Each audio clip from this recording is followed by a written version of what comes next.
Non mais sans déconner, Catchadit. Tout ça pour ça? Sérieusement? What's up les Catchadit, c'est Jimbo et on est parti pour revenir sur ce qui s'est passé du côté de Money in the Bank qui s'est tenu cette nuit du côté de Toronto au Canada. Et je vais rentrer dans le vif du sujet, Catchadit, j'ai trouvé ce show très moyen. Car c'est vrai qu'au tout début, au vu de la carte du show, ma hype était au maximum. Mais le gros problème, c'est qu'on a eu des résultats très prévisibles. Vous allez comprendre de quoi je vais parler au fur et à mesure de cette vidéo. On a eu des botches qui ont un petit peu gâché la fête. Et on a eu des décisions qui ont été prises et franchement, les Catchadit, je comprends pas pourquoi elles ont été prises. Mais quoi qu'il en soit, les Catchadit, trêve de blabla, c'est parti pour revenir sur ce qui s'est passé à Money in the Bank. Et on démarre le show très fort les Catchadit avec Money in the Bank, ladder match masculin. Déjà, au moment de l'annonce de ce match qui allait être l'opener, on se doutait bien ce qui allait arriver. Mais quoi qu'il en soit, le match, je l'ai plutôt bien aimé. On a eu des spots qu'on attendait d'un Money in the Bank ladder match, à savoir des spots totalement zinzin. Justement, les Catchadit, mention honorable à Andrade et Carmelo Hayes, car comme je m'y attendais, c'est eux qui ont fait les spots incroyables. C'est pour moi les MVP du match. Je me souviens encore de ce spot incroyable au sommet d'une échelle qui s'est terminé par un Sunset Flip Powerbomb d'Andrade sur Carmelo Hayes où les deux ils se sont éclatés sur une échelle. Oh putain, à ce moment-là, j'étais abasourdi, c'était juste dingue. On a eu cette confrontation Yeet contre Ye entre Jey Uso et LA Knight au sommet d'une échelle. Voilà, c'était plutôt cool. Tout le monde a plus ou moins brillé dans ce match. Là, sur ça, il n'y a rien à dire. Et surtout, les Catchadit, il n'y a eu aucune intervention dans ce combat. Pas de Logan Paul pour empêcher LA Knight de décrocher la manette. Pas de Wyatt Six pour déranger Chad Gable. Non, le match, il était totalement clean. Et le match va se terminer au moment où Jey Uso s'apprête à décrocher la manette, mais un certain Drew McIntyre en empêche en lui balançant carrément une échelle en plein visage. Et comme on s'y attendait, c'est Drew McIntyre qui a escaladé cette échelle et qui est devenu Mr. Money in the Bank. Alors certes, les Catchadit, Drew McIntyre, il mérite ça, il y a aucun problème sur ça. Mais le problème, c'est qu'avec ce qu'il a annoncé à Raw, on a peur que Drew McIntyre mette ses menaces à l'exécution et à savoir utiliser sa manette dans le match de championnat entre Damien Priest et Seth Rollins pour le titre World Heavyweight. Et voilà, on aura le temps d'en reparler.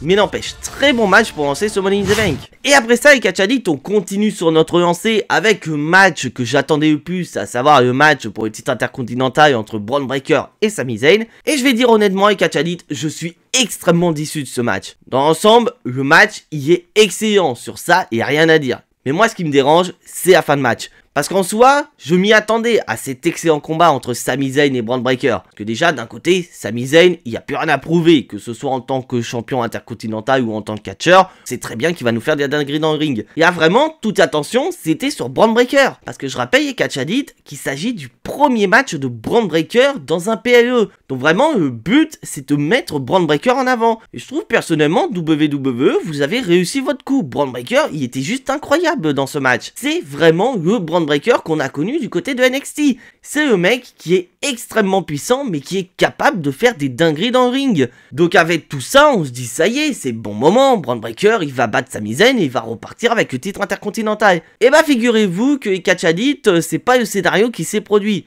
En effet, le match va se terminer avec Sami Zayn qui va porter son ultime Ayaba Kick pour le compte de 3 et conserver de manière clean son titre de champion intercontinental. Donc en soi, au vu du match, on peut se dire, bon, c'est une belle victoire pour Sami Zayn. Non mais sérieux WWE, pourquoi faire conserver Sami Zayn? Parce que là, au vu du combat qu'on a eu, c'était le bon moment pour Bron Breakker. Et là, j'ai limite l'impression qu'avec cette défaite, vous lui avez coupé l'herbe sous pied et que sa hype s'est envolée. Bon, après, j'espère que j'ai tort et que dès le mois prochain, Bron Breakker aura une nouvelle opportunité pour le titre intercontinental. Et que cette fois-ci, si vraiment il y a une opportunité, donnez-lui le titre. Parce que là, clairement, avec ce qu'il nous a fait, il le mérite largement. Avant de passer au prochain combat, on accueille l'hôte de Money in the Bank, Trish Stratus. Une Trish Stratus qui nous annonce une dinguerie. En effet, elle annonce qu'un 16 fois champion du monde va arriver. Bon, on se doute bien de qui elle parle, elle va pas parler de Ric Flair, soyons sérieux 5 minutes. puisque John Cena à la surprise générale va arriver et on sent que WWE ils avaient envie de battre le record incroyable qu'on a établi du côté de Backlash, parce que dès que John Cena est arrivé, ça y est, le record il est battu et 110 décibels ils ont été dépassés largement. Et un John Cena qui est là pour nous faire une grosse annonce. Alors non, il est pas là pour nous faire une annonce en disant qu'il va se lancer vers la course pour un titre de champion, que ce soit contre Cody Rhodes, Damien Priest ou même aller chercher le titre intercontinental qu'il n'a jamais eu dans sa carrière. Non, et là John Cena il nous annonce qu'il prend carrément sa retraite. Quoi? Attends, John Cena il prend sa retraite, il annonce comme ça dans un show lambda comme Money in the Bank? Ça n'a aucun sens. Et bah non, figurez-vous, et catch addict, John Cena il annonce pas vraiment sa retraite. Il annonce que tout simplement 2025 ce sera sa dernière année avant de prendre sa retraite. Voilà, John Cena il nous annonce qu'il sera au Royal Rumble, à Elimination Chamber, et qu'à WrestleMania, ce sera son dernier. Bon, à ce moment-là, on se demande qui sera ce fameux catcheur qui va délivrer le dernier match de la carrière de John Cena. Moi, perso, je pense qu'à Randy Orton. Après, maintenant, qu'est-ce qui va se passer pour John Cena? Bon, là, il annonce que 2025, c'est sa dernière année à la WWE. Donc, est-ce que la WWE va lui donner un dernier run dans le but qui batte le record incroyable de Ric Flair? Ou est-ce qu'il va se lancer vers la course au titre intercontinental puisqu'il n'a jamais obtenu ce titre pour qu'il soit enfin Grand Slam Champion? Franchement, je suis curieux de voir ça et c'était quand même une annonce plutôt sympa de la part de John Cena. Même si c'est vrai qu'au tout début, j'y croyais absolument pas que John Cena prenne sa retraite. Mais quand même, merci à John Cena pour tout ce qu'il a fait. Et maintenant, les catch addicts, on enchaîne directement avec le match de championnat pour le titre World Heavyweight entre Damien Priest et Seth Rollins. Et franchement, les catch addicts, très bon combat entre Damien Priest et Seth Rollins, il n'y a rien à dire là-dessus, c'était très bien. Pendant le combat, Damien Priest va regarder la rampe d'entrée pour voir si jamais un membre du Judgment Day intervient, car avant le combat, Damien Priest a rappelé aux membres du Judgment Day de ne pas intervenir, mais il regarde aussi avec attention pour savoir si un certain Drew McIntyre ne va pas débarquer avec sa mallette. Que bon, Drew McIntyre, je rappelle, il a menacé d'utiliser, donc on reste quand même sur ses gardes pour Damien Priest. Mais malgré cette vigilance, ça s'enchaîne très bien entre Seth Rollins et Damien Priest, c'est juste incroyable. Mais bon, d'un côté, on s'y attendait, donc c'est pas vraiment surprenant que le match soit très bon entre les deux. Mais je suis quand même obligé de parler d'une séquence qui pour moi était botchée. Car on va avoir un enchaînement de prises entre Seth Rollins et Damien Priest qui va se terminer par un Falcon Arrow de Seth Rollins. Et au moment de faire le tomber, il y a un compte de 3. Sauf que au final le compte de 3, il est pas vraiment prévu. Parce qu'on sent que quelque chose ne s'est pas déroulé comme il faut. Est-ce que Damien Priest a réveillé Paul beaucoup trop tard? Ou est-ce qu'il allait se passer autre chose, mais malheureusement, il est arrivé beaucoup trop tard? Au vu ce qui va se passer après, je pense que clairement, la deuxième option est la plus valable. Puisqu'après ça, on a la musique de Mr. Money in the Bank, Drew McIntyre, qui va retentir dans l'arène de Toronto. Voilà, comme on s'y attendait, Drew McIntyre, il est là, il veut utiliser sa mallette. Et je pense à mon avis que c'est ça qui a été botché. L'entrée de McIntyre est arrivée beaucoup trop tard. Et un Drew McIntyre qui n'attend même pas que le match soit terminé pour s'intégrer dans le match et faire en sorte que le match soit un match triple menace. Et oui, catch addict, pour la troisième fois de l'histoire, si on compte la tentative de The Miz à TLC en 2020, Drew McIntyre est le troisième catcheur à utiliser sa mallette en pair match dans le but de s'intégrer. Parce que c'est vrai qu'au début j'étais mort de rire parce que Seth Rollins va rapidement retourner la situation et mettre Drew McIntyre dans la pire des situations. Mais voilà, Drew McIntyre, il retourne la situation, il parvient à porter son ultime Claymore Kick sur Damien Priest, et au moment où il positionne ce dernier pour le tombé final, et sans aucune surprise et catch addict, CM Punk débarque pour s'en prendre à Drew McIntyre. Et comme il s'agit d'un match sans disqualification, CM Punk il a droit d'intervenir, il n'y a pas de problème. Et CM Punk, il va littéralement démolir Drew McIntyre. Il va commencer par étrangler. Quoi? Attends, CM Punk, ton but c'est de te venger, c'est pas de tuer McIntyre. Il va se déchaîner en lui portant des coups de chaise. Mais voilà, tout ça c'est pas suffisant. Il faut autre chose pour faire en sorte que cette vengeance soit une vraie vengeance. Et devinez ce qu'il va faire CM Punk. Oui, catch addict, CM Punk va utiliser le titre World Heavyweight pour fracasser le crâne de Drew McIntyre. Et après ça, CM Punk il va s'installer au niveau de la table des commentateurs avec le titre World Heavyweight pour voir Damien Priest porter son ultime chokeslam pour le compte de 3 et conserver son titre World Heavyweight. Mais là franchement, je suis obligé de gueuler. Mais sans déconner, catch addict, pourquoi la WWE a fait ça. Parce que ça, littéralement, c'est gâcher une maillette. Alors qu'il y avait d'autres catcheurs qui le méritaient, comme AJ Knight ou Jey Uso par exemple. Mais non, voilà, dans le but d'alimenter la rivalité entre CM Punk et Drew McIntyre, et la maillette a été gâchée. Perso, je trouve que la rivalité entre Drew McIntyre et CM Punk est déjà intense, donc pourquoi utiliser cette maillette dans le but de faire gagner d'intensité entre les deux? Personnellement, je suis dégoûté. Mais tu sens quand même qu'on n'est pas tout seul à être dégoûté, puisqu'il va y avoir des petites tensions entre Seth Rollins et CM Punk. Donc est-ce que Seth Rollins va peut-être s'intégrer dans le combat, ou aura peut-être une petite rivalité contre CM Punk une fois qu'il aura fini avec Drew McIntyre? Parce que là, pour le moment, on est dans le flou, parce que techniquement, Seth Rollins, il a perdu. Donc ça veut dire que Seth Rollins, il n'aura plus aucune opportunité au titre World Heavyweight tant que Damien Priest sera champion. Et d'un côté, au vu de ce qui s'est passé, franchement, je suis assez content que Damien Priest ait conservé sa ceinture. Car ça y est, c'est désormais officiel, Catch Addict. Damien Priest, il va affronter Gunther pour le titre World Heavyweight du côté de SummerSlam. Et on se doute bien, Catch Addict, à SummerSlam, Gunther, il va remporter le titre. Donc ça aurait été un peu con de la part de la WWE de donner le titre à Seth Rollins ou encore faire en sorte que Cashin soit couronné de succès pour McIntyre,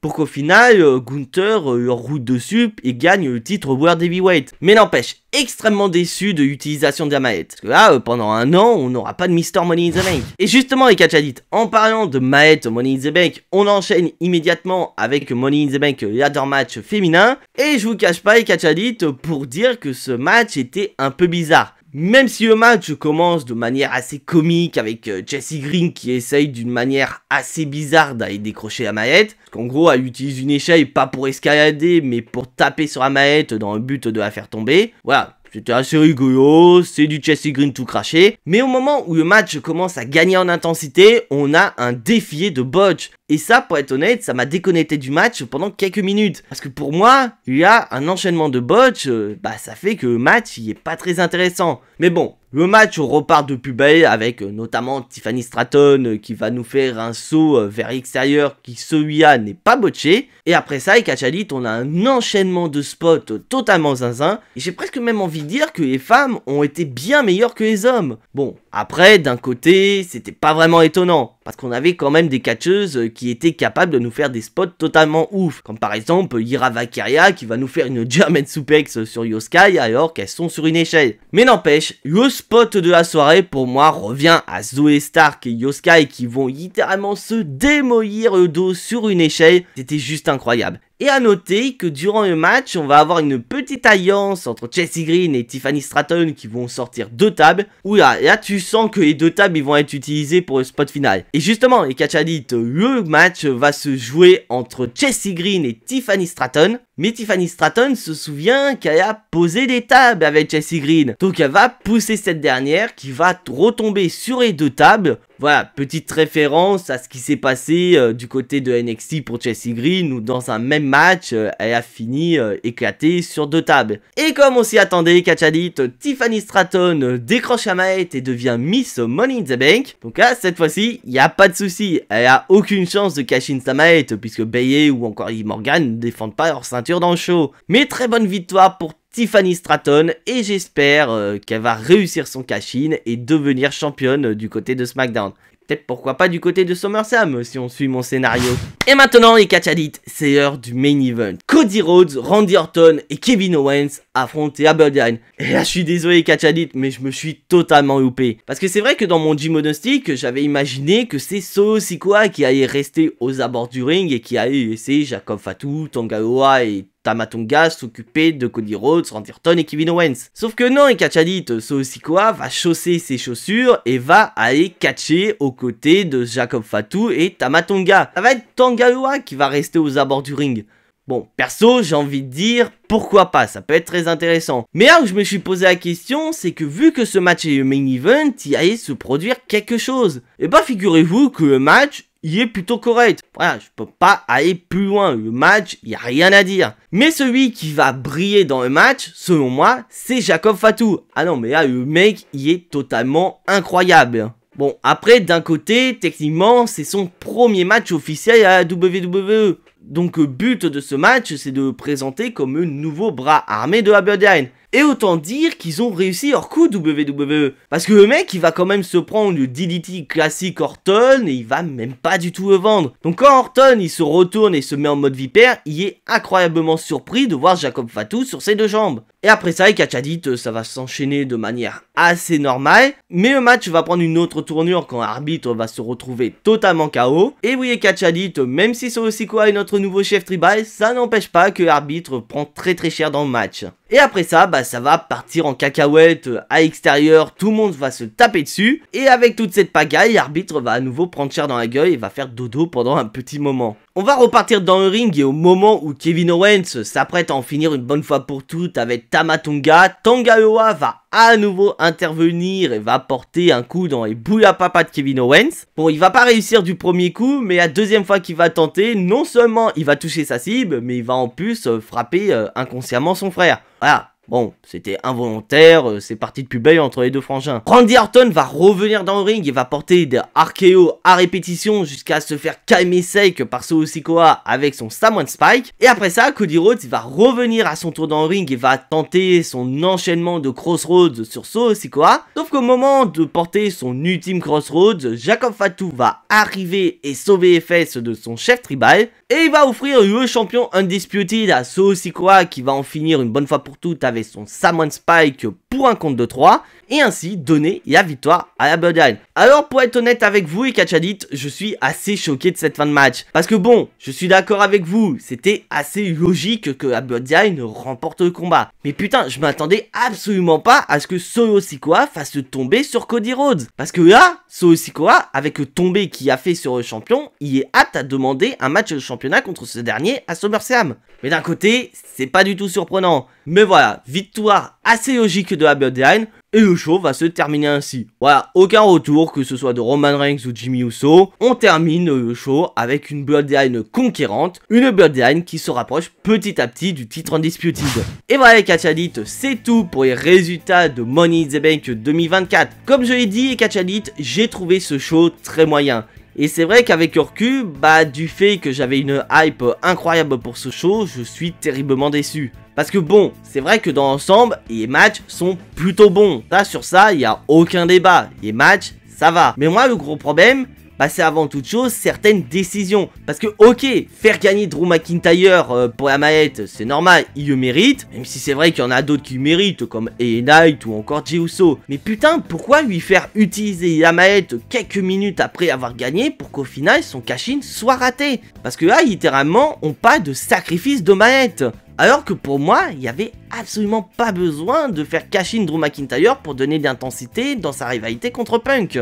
On a une victoire assez logique de Tiffany Stratton, pour moi c'était celle qui méritait le plus sa mallette. Et dans le main-event, victoire assez logique de la Bloodline, même si c'est vrai que je m'attendais à ce que la Bloodline remporte le combat en faisant tomber sur Randy Orton ou encore Kevin Owens dans le but de protéger Cody Rhodes. Mais voilà, je me dis c'est assez logique, surtout si on veut partir sur un match de championnat entre Cody Rhodes et Solo Sikoa. Donc je vous invite à me dire votre avis dans l'espace des commentaires, n'hésitez absolument pas à me dire ce que vous avez pensé des matchs, ce que vous avez pensé du show en général. Si bien sûr vous avez apprécié cette vidéo, n'hésitez pas à me le dire dans l'espace des commentaires. Et je vous invite à lâcher votre plus gros pouce bleu qui fait énormément plaisir à la chaîne et c'est un énorme moyen de me soutenir. Si jamais vous n'êtes pas encore abonné à cette chaîne, vous savez ce qu'il vous reste à faire après avoir vu cette vidéo, c'est bien évidemment cliquer sur le bouton abonner qui est totalement gratuit et qui est un autre moyen de me soutenir. Et si vous voulez être notifié de la sortie des prochaines vidéos, n'hésitez absolument pas à cliquer sur la petite cloche. Justement, en parlant de prochaines vidéos et Catch Addict, en toute logique, on se retrouve dimanche. Même si c'est vrai que j'ai envie de vous sortir une vidéo avant dimanche,